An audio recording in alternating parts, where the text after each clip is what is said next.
All right, and we should be going live to Facebook too through the SMS page. So anyone on there, feel free to ask any questions, and we can answer them there. Welcome everyone to our fourth Calm is Contagious webinar.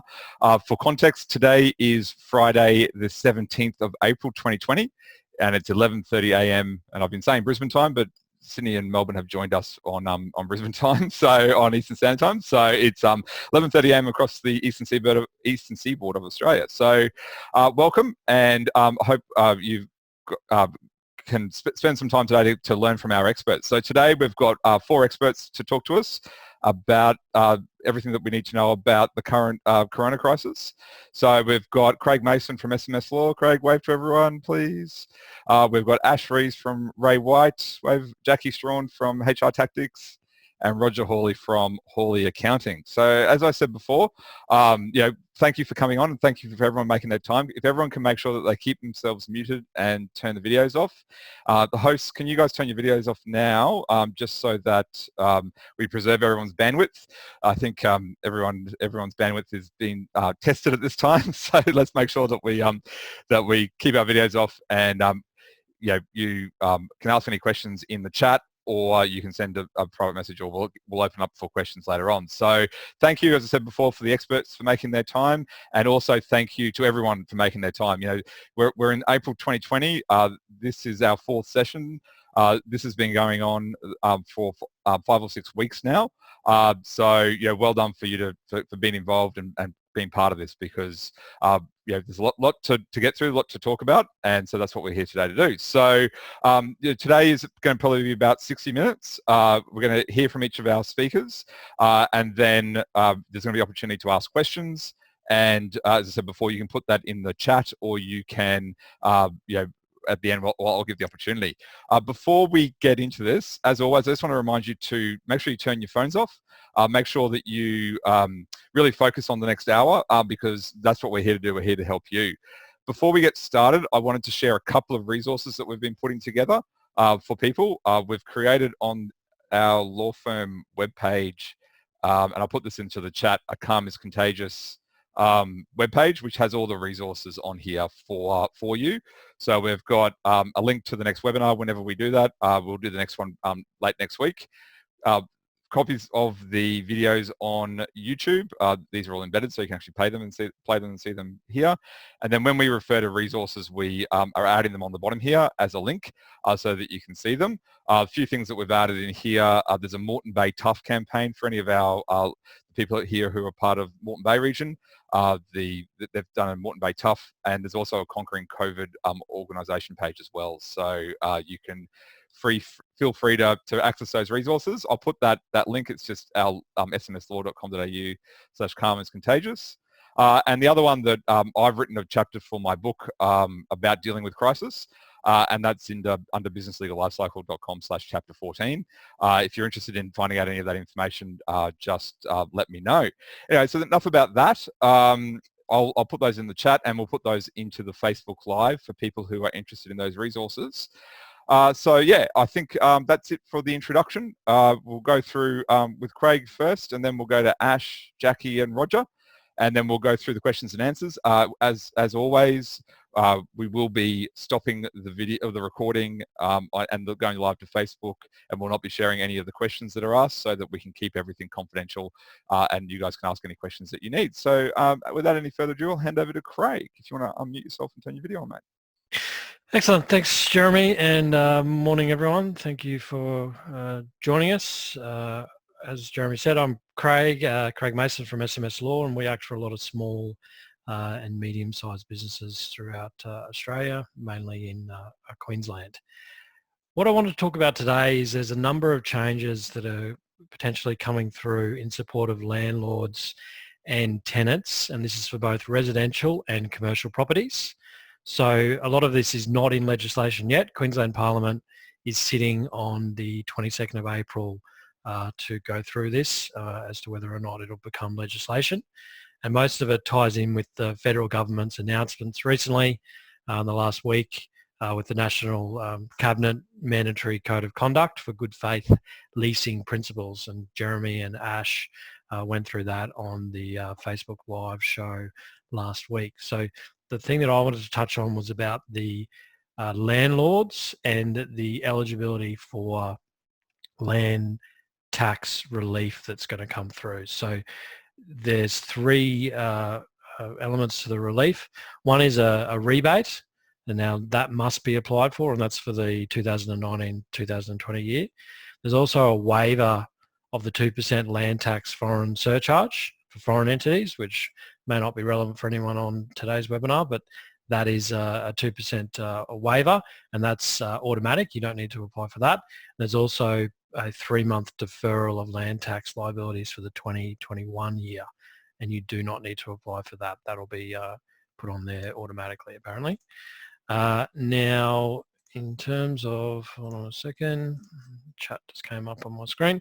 All right, in order to be eligible for these, there needs to be some circumstances that apply. So if you're a landowner who leases all or part of a property to one or more tenants and all of the following apply, that is, the ability of one or more tenants to pay their normal rent is affected by COVID-19, you will provide rent relief to the affected tenant of an amount at least the same as the land tax rebate that you'll receive, and you'll comply with the leasing principles even if the relevant lease is not regulated. So if you've got a tenant, so it's just one in a property and they're affected, you'll provide the rent relief the same as what you'll get in the land tax rebate, and you'll follow the leasing principles, then you'll be eligible.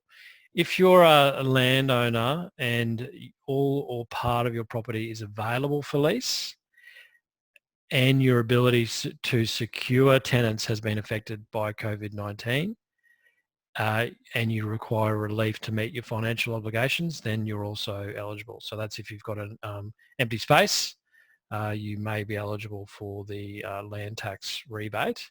Again, you've got to comply with the leasing principles even if the relevant lease is not regulated. So if you're eligible for the land tax rebate under both of these circumstances I spoke about, so if you had a vacant property or you had a property with a tenant in it, it's expected that you will apply the rebate first to your tenants and then anything after that for your own financial obligations. The land tax rebate will only apply to each property that meets the above eligibility requirements, rather than the rebate applying to your entire taxable land holding. So it's only the properties that are affected. And where there are multiple tenants for a single property, if the eligibility requirements and conditions are met for at least one tenancy, then the whole property is eligible for the land tax rebate.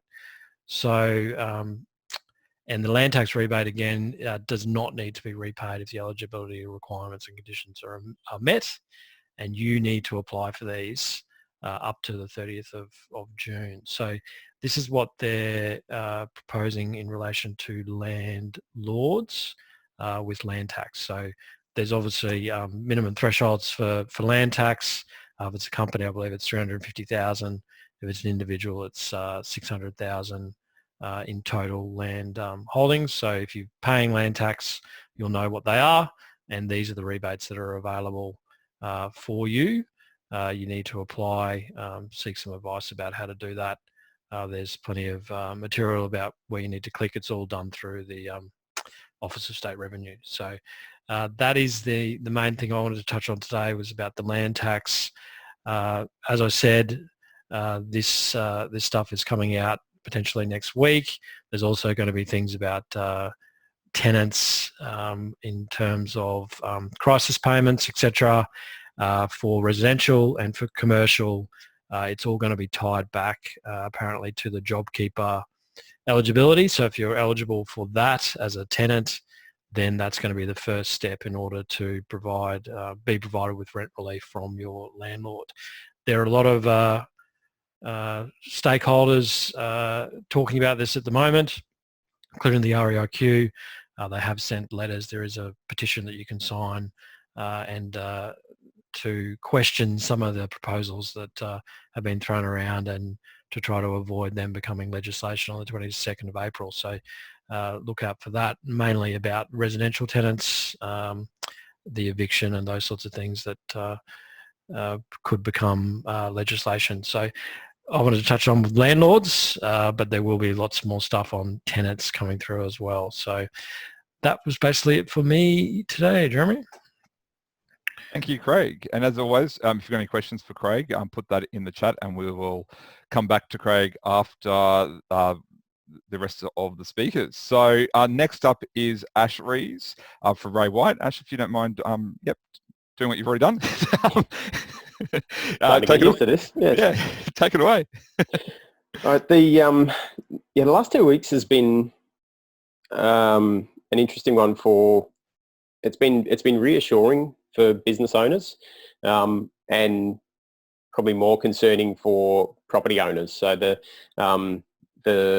cementing of the JobKeeper fundamentals has taken some of the frantic out of the business owners, which is fantastic. It's let us have a lot calmer conversations with them. So put it in perspective, our management portfolio, we've got about 400 properties. We've had 127 requests for rent reductions. That's about 32% of the cross section of properties that we manage, and it's a pretty diverse portfolio. So it's a good it's kind of a good barometer for the larger market, because it runs from the Sunshine Coast all through to North Brisbane. But it's been definitely a trend, because we actually track it's a pretty standard 1 to 10 comfort range when our guys are talking to people. I think they've spoken to 1,765 people in the last couple of weeks, and we get an average of how people are feeling, and it's actually hasn't shifted in the last week. But when we dig into it, it's because business owners are feeling a bit happier, and property owners are a little bit more antsy, which is a little bit understandable, only because we're still in hurry up and wait mode, because we got an indication out of federal government with the Code of Conduct, which gave some good framework around what we can expect. But we're starting to see state by state rollout, and it is differing substantially. And the residential seems to be leading the commercial in terms of what info's come out on the Queensland stance, but it's still fairly speculative at the moment. So in a nutshell, we're going to be in the lap of the gods until next week, when they actually meet and sit down. But there's the feedback so far has definitely been more tenant-centric than owner-centric. So there are some, it's going to create some compliance loopholes for owners to jump through.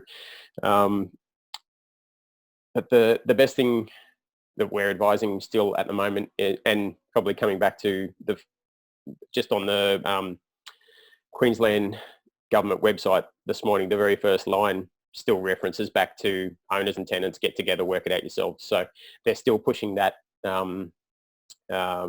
that message really strongly, and most people are doing that really well. They're giving framework around it, but we'll start to see some more detail on exactly what it means if you're not coming to an agreement soon.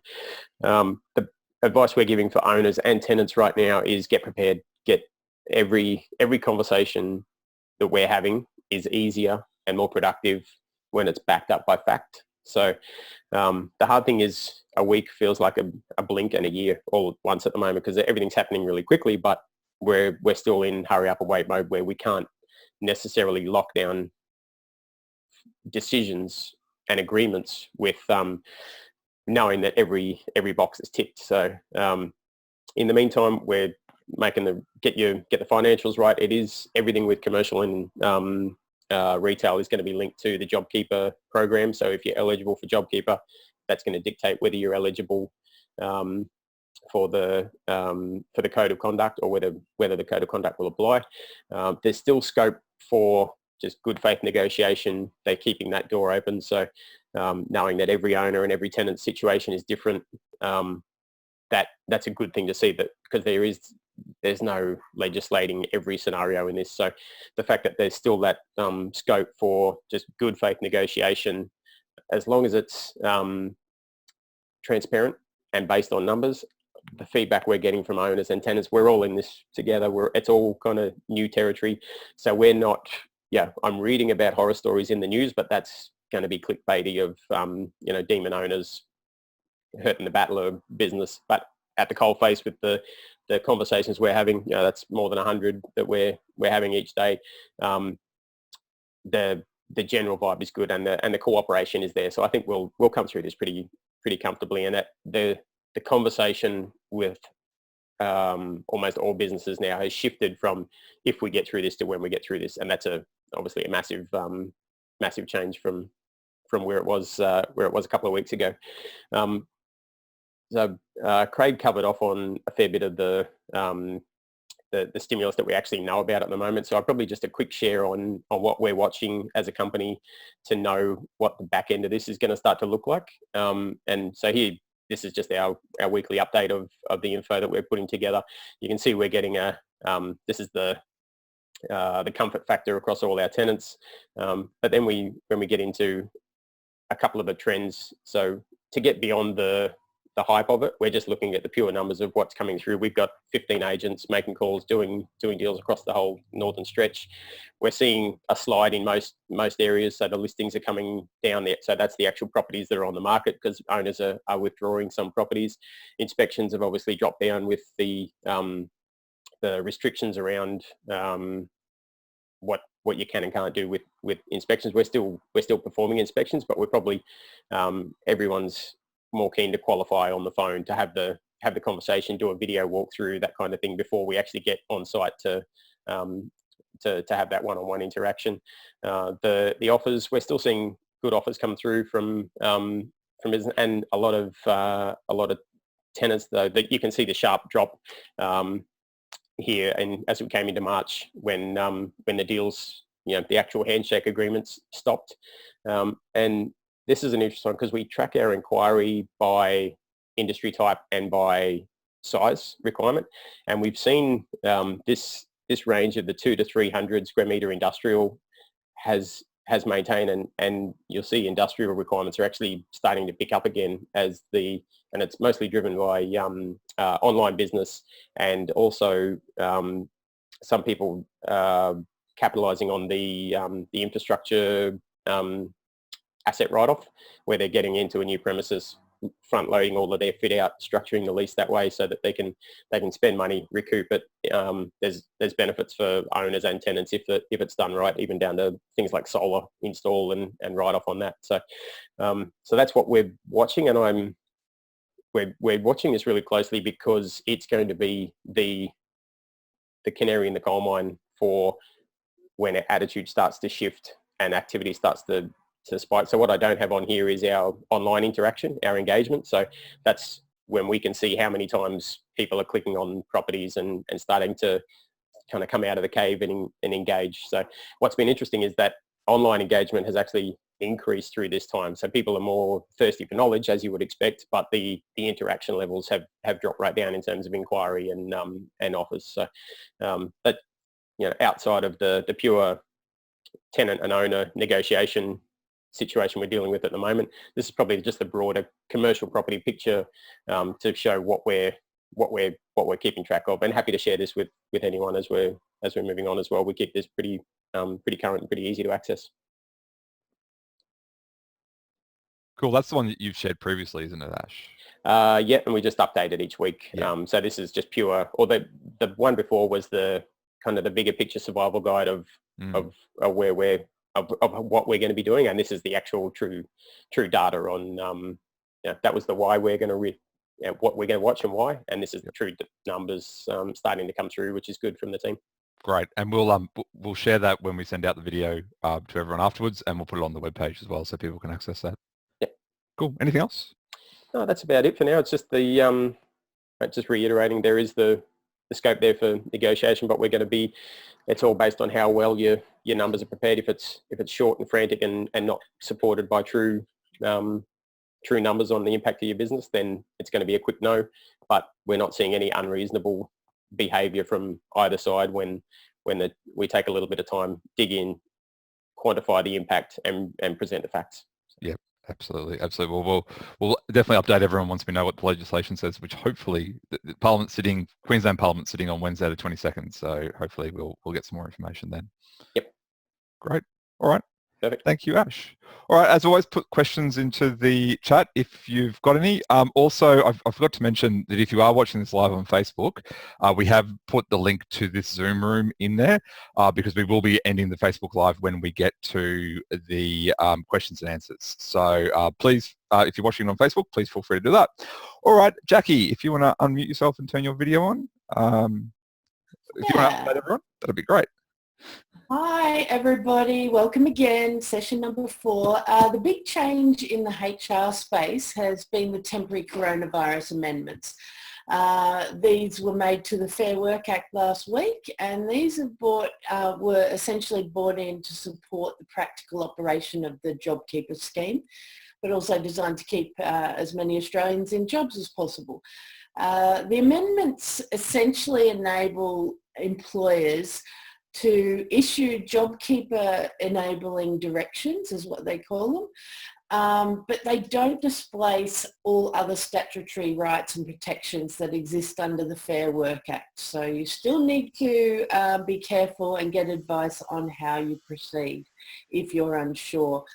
So the JobKeeper directions provide for this increased flexibility and now allow those employers who qualify for the JobKeeper, so we're talking here about the people who qualify, the businesses that qualify for it, to vary a number of things, and they fall into 5 areas, so I'll run through those.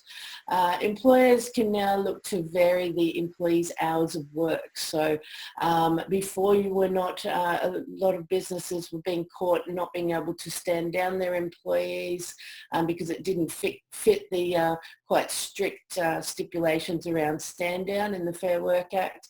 But now we can vary employees' hours a lot more, and you could put someone on full stand down where there's no work to be performed at all, or partial stand down when that's where the employee might be directed to do reduced hours. The second area is you can vary the duties that they're performing. So an employee could be directed to perform duties other than those that are part of their normal role. So employers need to ensure here that those alternative duties are definitely within the employee's skill set and their capability levels. The other point I want to make here around varying their duties is that the employee's pay rate cannot be lowered. So the employee must be paid either at their normal rate of pay, or if the alternative role that you've got them performing, you've essentially redeployed them to, has a higher rate of pay, then they must be paid at that higher rate. The third area is you can vary the location of work. So that needs to be reasonable. Any variations in that, but yes, you can now vary the location of work, the days and times of work. And the fifth area is changes in the Act now allow employers and employees to make agreements for increased flexibility around paid annual leave arrangements.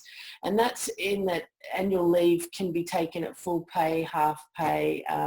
They have put restrictions on this provision though. Employees cannot, their leave balance, you can't let their leave balance go lower than the 2 weeks and having 2 weeks left. I just want to touch on a few other employer obligations. And again, I reiterate that everything I'm talking about here today relates to those employers who qualify for the JobKeeper. So once you find out whether you do qualify for it, then this is the way you proceed. So if you're going to apply for the JobKeeper, which you don't have to if you don't want to, but if you're not going to apply for the JobKeeper, or the business doesn't end up being eligible, then the current situation will still stand for you, and any alterations that you make to employees' arrangements can only be in line with the existing rights and obligations you have under the Fair Work Act, maybe your enterprise agreement or employment contracts. So for those of you who are applying, they've now come out to say that we can apply from the 20th of April, and we'll start receiving JobKeeper payments from the 10th of May. So they put things back a little. The 20th of April is when it looks like the application process will start. So getting back to the employer obligations, the Fair Work Act amendments require JobKeeper qualifying employers to pass on at least the JobKeeper payment amount, which is the $1,500 a fortnight, needs to be passed on to employees, or the amount that they would have received for the work that they've been performing, if that's greater. So a couple of very quick, simple examples there to illustrate that. Bob usually earns $2,000 a fortnight, but is on full stand down because there's absolutely nothing for him to do. When Bob's employer is approved for JobKeeper payments, Bob is to receive the full $1,500 a fortnight JobKeeper wage subsidy from his employer.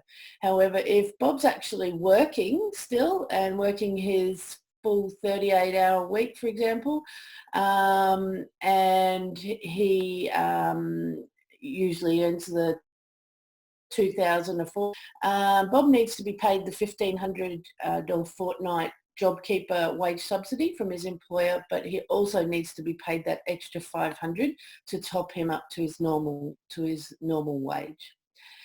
Another requirement on employers is the JobKeeper qualifying employees are also required to consult with the employee. So there's still that need for consultation phase, and that's before giving the direction. If there's no consultation phase, then the direction will actually be deemed invalid. So I really recommend you keep written records of any consultations, any discussions you're having with employees about what you're considering you might do. Employees are required to notify the employee of the direction in writing 3 days prior to it commencing. So this doesn't require a new employment contract, so you don't need to go to that length, but it can be, say, a letter. Some are saying even an email is fine, but a letter advising them that the business is eligible and you'll therefore be receiving the JobKeeper payments. I'd recommend it in that letter explaining what JobKeeper enabling direction or directions you're proposing. So what days, hours, locations, etc. And that it's because you can't be usefully employed for your normal days or hours or duties because of the business changes resulting from coronavirus, or it might be as a result of a government direction.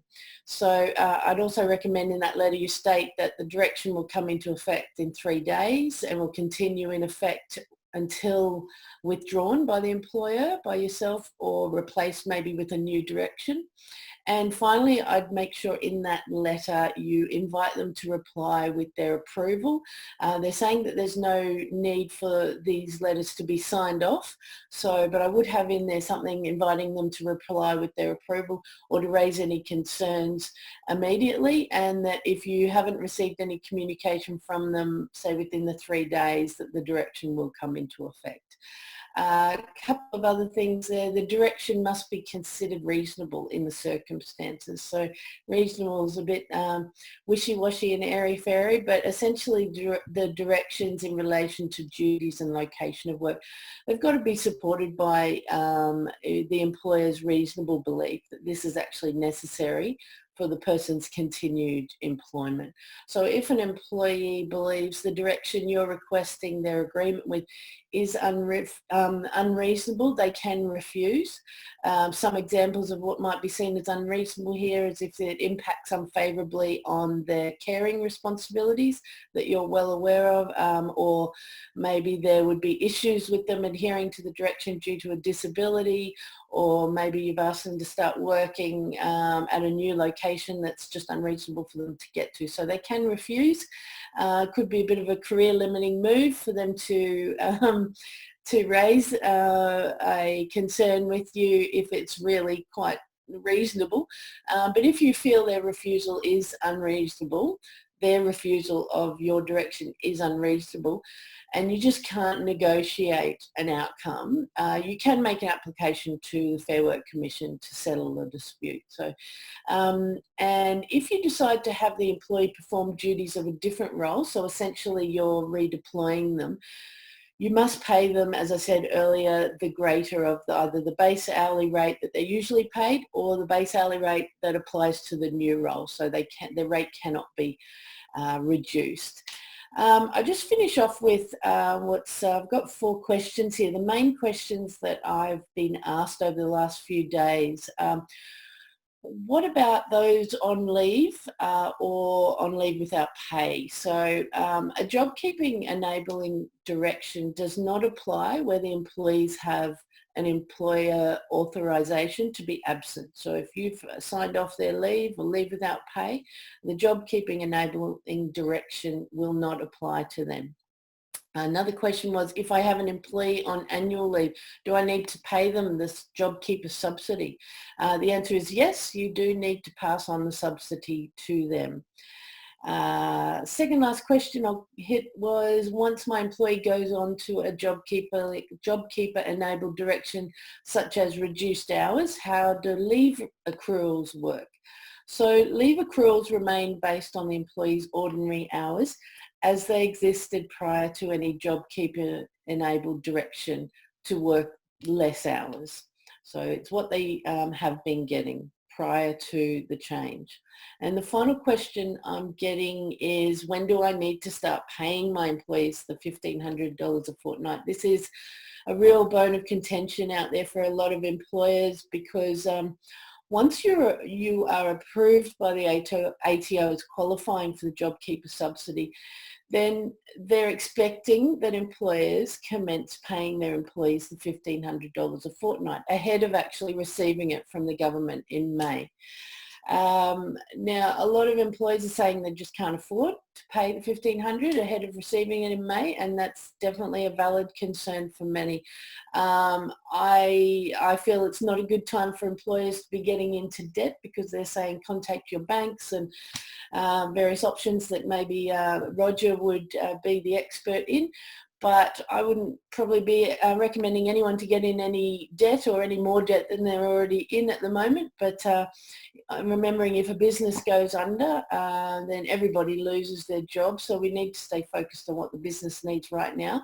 That said, the first fortnight employers are supposed to start paying is from the 30th of March to the 12th of April. So essentially, we're supposed to have paid that fortnight of $1,500 already. But while we're being told that the JobKeeper subsidy will only be paid to those employers who've actually commenced paying, not quite sure how they're going to, keep track of that at the ATO, but essentially they're saying they're only paying it to those who've already commenced paying the $1,500 a fortnight to their employees. The ATO has come out to say that they will allow employers to forgo paying employees in that first fortnight that's already gone, and just make one combined payment of the $3,000 per employee for the first 2 fortnights by the end of April. So they're saying you must have paid the money by the end of April, or else it sounds like we won't receive the JobKeeper subsidy from them. So it is a contentious issue because, as I say, many employers are crying out, they simply not be able to afford that money up front, which is a valid concern. But again, hearing from Roger next, you will hopefully have some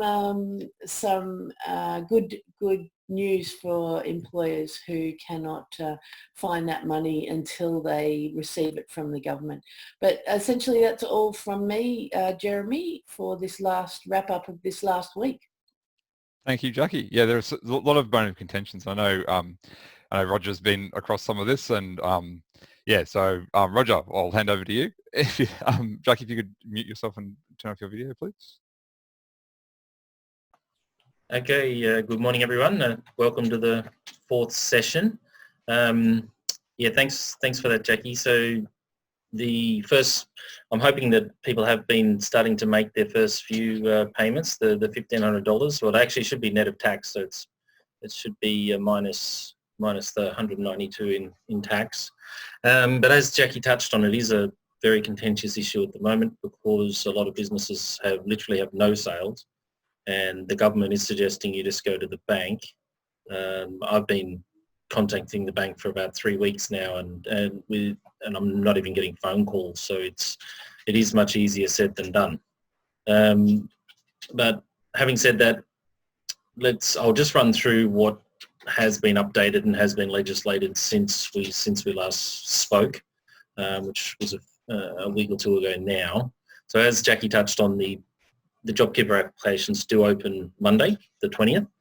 So they're done via the ATO website. I actually just received an email while Jackie was talking, and I was able to get that. Previously, we'd been advised that it was going to be done through MyGov or contact your tax agent.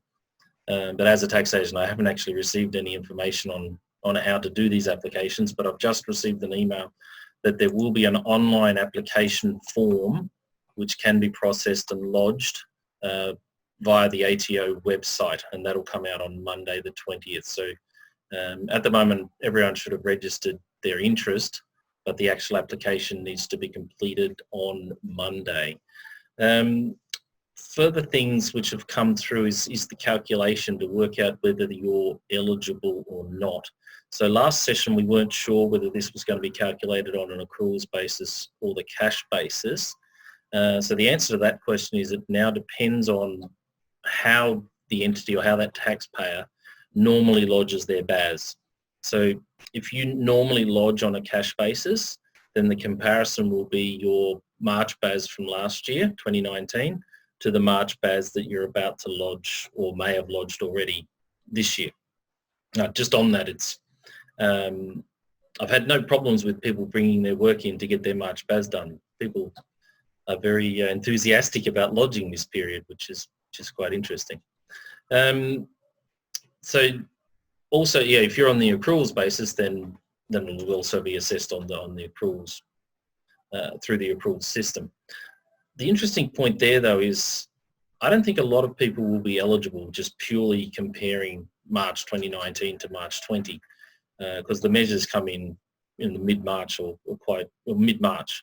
So a lot of people actually won't experience a 30% drop on that direct comparison. So the commissioner has actually been granted a lot of discretion, and if your business is actually gone, your sales is zero, but it only started from April onwards, then you should apply for this, because your June BAS, when you lodge that June 2020 BAS, will be substantially less. Your turnover will be substantially less than the June 2019 BAS that you lodged last year. So that's what you'll need to do to apply and make yourself eligible. If you need assistance with that, do chat to your accountant, and he or she will assist you through that application process. So another update that's come through is in relation to companies and trusts. Like through the first wording of the JobKeeper when it came out, they appeared to be to slip through the cracks, or to be black hole, as we call it in the industry. They now should apply, and one person through a company or a trust is eligible. So this person can't be an employee. They may be an adult beneficiary of the trust, or they may be a director of a company, and they need to apply and nominate themselves as the job keeper for that particular entity. There's a couple of things that have come out of that. What about when you've got a mum and dad? Are they both eligible? As it currently reads, no, they're not. So it's a per entity basis. Then you've got your multiple groups. What happens there? Does that mean we're eligible 16 times if you've got 16 different companies? I'm not sure of the answer there, but I'd probably say no. Then also you've got the scenario where you've got unrelated directors of the same company. Like, for example, if you don't mind me saying, Jeremy and Craig, like, you're both directors of your company, but unfortunately you're both not eligible. Only one of you is eligible under the current reading of the legislation. Another interesting point to come out of this through the reading of the new legislation is, once it's been established that you're eligible for JobKeeper, then you don't need to continue calculating. It means you're eligible for 6 months, which could be beneficial for some people if they find that they're eligible for that particular period that they do the calculation. Then their business turns around and they actually start trading well. That would be good fortune to them. They will continue to be eligible once they are deemed eligible, which is quite interesting, I thought. Yeah, that's probably all I've got from my end. So I guess the biggest takeaway from this is the amount of discretion that the Commissioner has been granted. So just because you calculate your March BAS last year and compare that to this year and there's not much difference, don't automatically rule yourself out.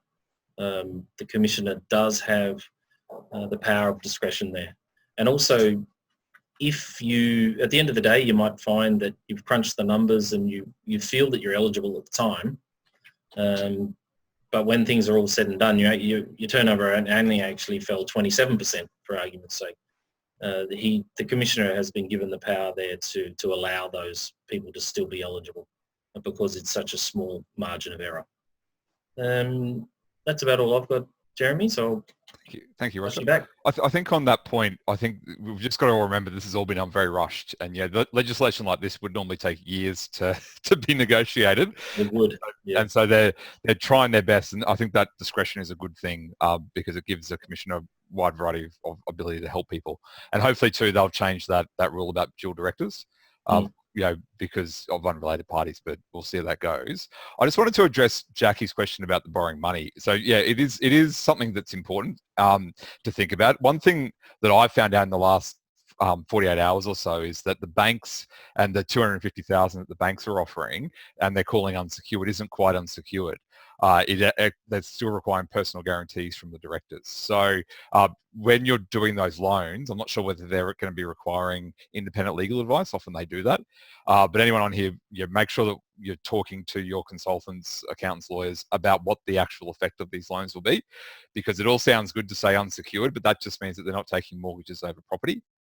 They're still taking charges over the assets of the company, and they're still requiring personal guarantees, and that's both the CBA and Westpac that I've spoken to for various clients, that they're both requiring that. So just bear that in mind if you are thinking about borrowing money. What are you actually agreeing to? Because you don't want to come out of this worse off than you went into it. So right now I'm going to end the live stream to Facebook. If you are watching this on Facebook, and we have got a few people on there, please feel free to join the webinar through the link in the first comment, I think it is. It's a Zoom link and we'll go there. So have a great day. I'm going to leave us now and we'll go into the questions and answers session.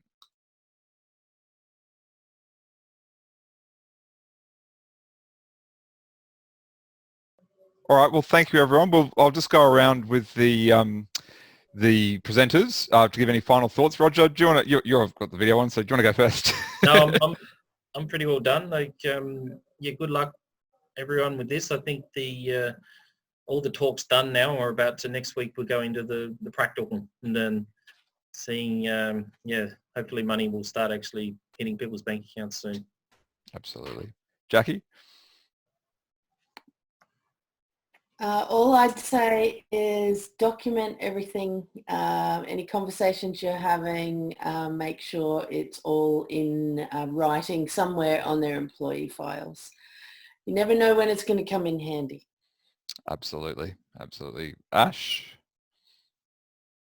Probably just speaking on behalf of all of us here that the best thing I'm doing, and the best thing I think everyone can be doing, is keep asking questions, keep talking to the people that should know the answers. I'm doing the same with valuers, with banks, with town planners, consultants. Anytime I've got a question, I'm reaching out, and everyone seems to be really responsive anyway. I know my whole team is just in kind of problem solving mode for everyone. No one's really trying to squeeze a dollar out of this situation. Everyone's, I know you guys are doing the answering questions by the minute for everyone. So I'd invite everyone just to reach out, ask the question, and that's what we're here for. Absolutely, and do know that it is changing. I think the comment was made before that it's an ever-changing thing, and it is, and that's just because of the, I hate to use the term that everyone else is using, but unprecedented nature of what's going on, because it is, and it really honestly is, and it's something that we may never see again in our lifetimes, and it's just something we need to get through together. So I think that's really good advice. Thank you, Ash. Craig. Yeah, well, I was going to say exactly what Jackie and Ashley said. That's all right. I mean, once again, the importance of documenting everything and having that record is so, it's so easy to do these days. It's so easy to jump online and do that, isn't it? You there? Oh, yep. Your internet's a bit poor. Yeah, sorry, you go. Okay. Follow it up with an email. Make sure you document it, whether it's something to do with employment, something to do with the lease, whatever it might be. If you're negotiating with your suppliers about change in terms, just document it all. I think everyone's in this together. We're all facing, some issues, but if we ask the right people for some help, they're more than willing to in most instances. So ask the questions, and as Roger said, things will start happening next week with the leasing that I spoke about and the tenants, residential tenancies. 22nd of April is when Parliament's meeting, so there'll be potentially some legislation changes there, and we'll know exactly what we're dealing with at that point. So probably don't worry about it too much until it actually happens next week.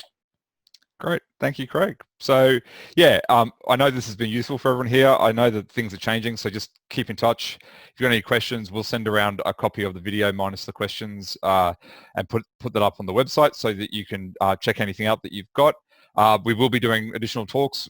Hopefully we should be doing one next Friday, as long as the real estate agent stuff or the commercial real estate and the residential real estate is announced next week. We'll definitely be doing one on Friday so that we can keep everyone up to date with the changes and make sure that you can know what you need to do. As always, stay calm. We are getting through this. The numbers are looking good, so hopefully this won't be going on for too much longer, but we do need to get through it because the economic fallout is going to be a lot harsher than the normal. So if you've got any questions, reach out to us, and as always, stay calm, and we'll see everyone on the next one. Thanks very much for your time.